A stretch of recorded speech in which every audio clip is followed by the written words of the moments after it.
Pag tumatanda ang lalaki, Doc Drew, nagiging maugat ang itlog. Totoo ba yun? Pag sinasabing maugat ang mga itlog, the testicles, most likely they are referring to this, the internal spermatic veins. It becomes a disease entity called a varicocele kapag mas malalaki yan than usual. Nagiging sanhi yan ng kirot, pagkabaog, abnormal testicular growth, at mababang testosterone. Ang tanong, sakit ba ng matanda o ng tumatandang lalaki ang pagkakaroon ng maugat na itlog? You're in the right place. Ako si Doc Drew, isa akong board-certified urologist.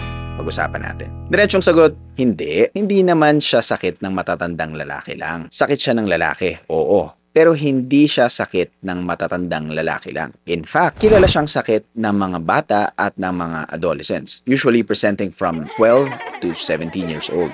Doc, nung matanda ako, nalaman ko may varicocele ako. Matanda na ako noon. Pwede namang matanda ka na nung nadiskubreng malalaki ang mga ugat mo sa itlog. Pwede namang bata ka pa, meron ka na yan, pero wala lang sintomas. Pwede namang natsambahan lang yan nung nagpapa-pre-employment check-up ka. But then again, hindi yan exclusive sa edad mo. It can happen to any man at any age. Before we end, check mo nga. 5 seconds. Antayin ko. Maugat. Kuya, maugat? Kung hindi, good. Kung oo, huwag ka naman masyadong mag-alala dahil may mga espesyalista namang humahawak ng ganyang problema. Ayos? Ako si Doc Drew, Euro in the Know.